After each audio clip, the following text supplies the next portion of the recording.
আমরা যেই পথ ফলো করি, মহানবী নবী করিম সাল্লাল্লাহু আলাইহি ওয়াসাল্লাম যে পথ আমাদের দেখিয়েছেন, উনি প্রথম যখন মদিনাতে যান, মদিনাতে ঢুকবার আগে মসজিদে কুবা তৈরি করে তারপর মদিনাতে ঢুকেন।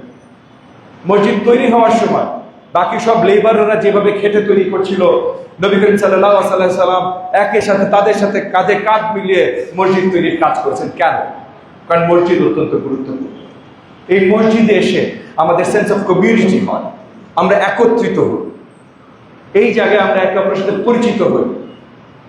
সহিহ মুসলিমে বর্ণিত আছে যে নামাজ আপনি বাড়িতে যখন পড়বেন আর মসজিদে যখন পড়বেন 27 গুণ বেশি সওয়াব আল্লাহ তাআলা আপনাকে প্রদান করবে যদি আপনি মসজিদে পড়েন, কারণ আপনি সবার সাথে পড়বেন। সেন্স অফ কমিউনিটি, আমরা একটা কমিউনিটি ভাই। আমি কারো দাওয়াতে আসি না, আমি নামাজ আজকে আপনাদের এখানে পড়েছি, আরেকদিন আরেকটা মসজিদে পড়বো। এই পুরো ঢাকা 13 এলাকায় আপনারা আমাকে বেছে নিয়েছেন। সো আপনারা ভোটের মাধ্যমে আমাকে সারা জীবনের জন্য দাওয়াত দিয়ে দিয়েছেন, এখন আর আমার কোথাও যাওয়ার কোনো উপায় নেই। তো আমরা আমাদের এলাকার জন্য তো কাজ করতে হবে, আমাদের এলাকায় এগিয়ে নিতে হবে। এই পবিত্র রমজান মাসে আমাদের এলাকায় অনেক ধরনের বাজারের সমস্যা হয়, রাস্তাঘাটের সমস্যা হয়। আমাদের অনেক এলাকাবাসীরা সময় মতো ইফতারে পৌঁছাইতে পারে না, রাস্তা আটকানো থাকে। তো এই জায়গাগুলোতে আমাদের কমিউনিটি হিসেবে কাজ করতে হবে। শুধু পুলিশ বাহিনীকে বলে দিলে বা এই এমপি করে নাই কেন বা মন্ত্রী করে নাই কেন বললে হবে না, সবাইকে মিলে কাজ করতে হবে।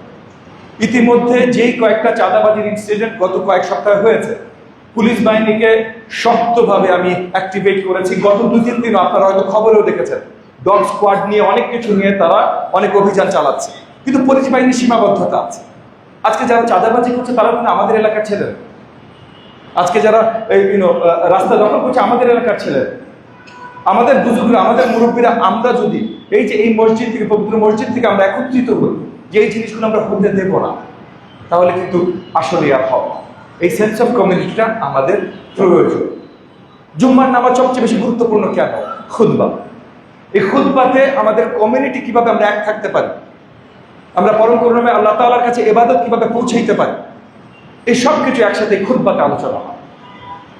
তো এই খুতবা অত্যন্ত গুরুত্বপূর্ণ। খুতবার সময় কেউ কথা বলবেন, এটা আলোচনা আছে। আমি নিজেও চেষ্টা করি কখনো কোনো খুতবার সামনে বসলে কোনো আলোচনা না করতে।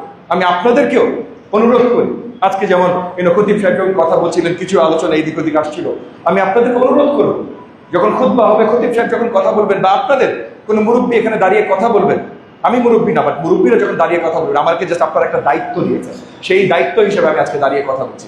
কারণ দাওয়াতে না, দায়িত্বে। এই দায়িত্ব হলো এই এলাকার দায়িত্ব। এলাকা নিয়ে কথা বলতে হলে বৃহত্তর সব বুজুর্গ, সব তরুণদেরকে নিয়ে এই মসজিদে এসে আমাদের কথা বলতে হবে।